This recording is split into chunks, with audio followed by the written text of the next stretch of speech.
and complete ignorance. Cool. Sometimes those two overlap. sometimes there is overlap, yes. So Aaron was so sweet. He brought the book to entertain me. We drove all the way up from New York City. We traveled many miles to be with you today. And he read to me in the car. Yeah. And I thought, wouldn't it be fun if we read a little bit out loud to you guys? But we're going to need an audience volunteer. Who would like to help us act out a paragraph from Twilight? It's going to be really short. Sir, do you want to do it? No. She does. No. Well, usually if you point to someone This else... girl's taking off her sweatshirt, looking like she's ready to get into it. Stretching out, cracking those joints. Well, how about this? Why don't you and I act it out? We'll act it out. Will someone just help us out by reading who wants to the read? passage? All right. Yes. Thank you, ma'am. All right. We have a reader. Yeah.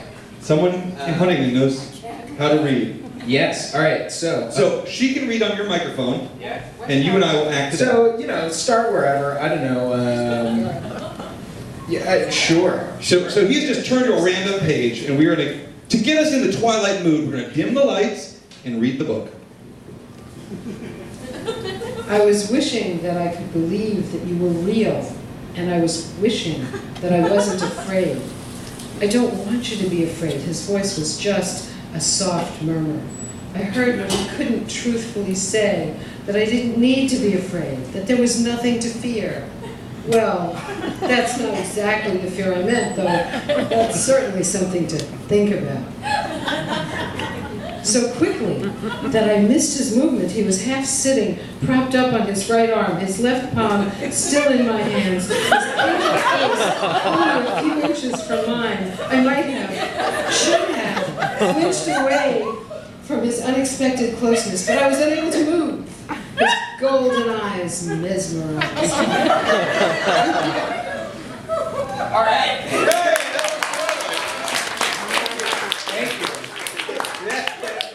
Thank you very much. What's your name? Anne. Anne. Let's give Anne a hand. Anne, you did change the words. I was sitting on my right hand? I changed nothing. She changed nothing. Wow. And little known fact, Anne did the audiobooks for Twilight. She actually read all of them. So that voice may be familiar to any of you. She did not do the audiobooks. I was kidding. It was a joke. You're going to hear many jokes tonight. Yes. Speaking of jokes, this whole movie is a great joke.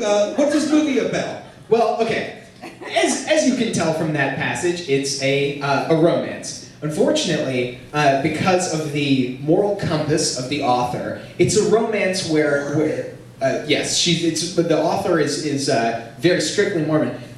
No actual romance is allowed to take place, so it's a romance with no romance. Essentially, okay, it's like a 600-page book, and you know how normally when somebody turns a longer book into a film, they gotta cut a lot of stuff out, right? There are all those events that happen, and you're a fan of the book, and you're like, they left out my favorite part. It's always your favorite part that they left out, and because you can't fit that much story into just 2 hours of screen time. Reading a book takes weeks.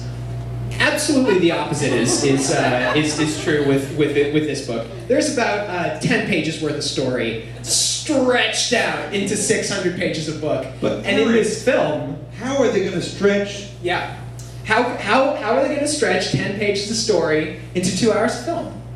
Slow motion. You're going to see a lot of slow motion this evening. It's a brilliant device. Very slow motion. Very slow motion. There are scenes where they walk like this. And you see their eyes blink, and their eyes are like...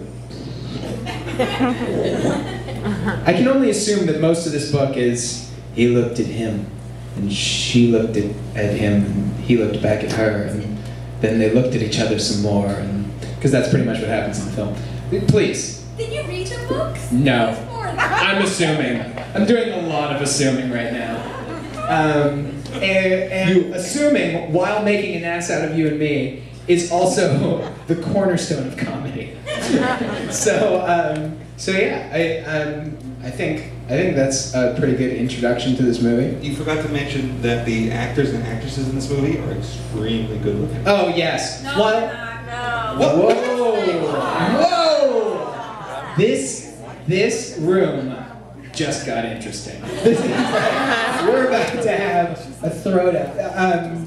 I personally, I mean, I won't put words in your mouth, ma'am, but I find them simultaneously extremely beautiful and extremely boring. So they're like A little bit they're like gorgeous. They're gorgeous. And they're Borges, like the author Borges, the Spanish author. No, nobody. All right, never mind. Not important. Not important. They're Twilight fans.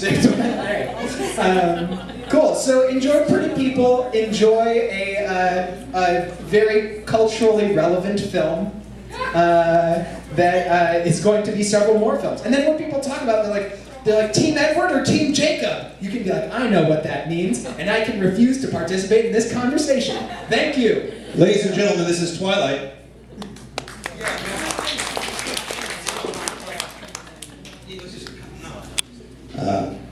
Yeah. Apparently Phillips. The sun rising over Kristen Stewart's breasts, outlined in chalk. Stock Market Productions presents.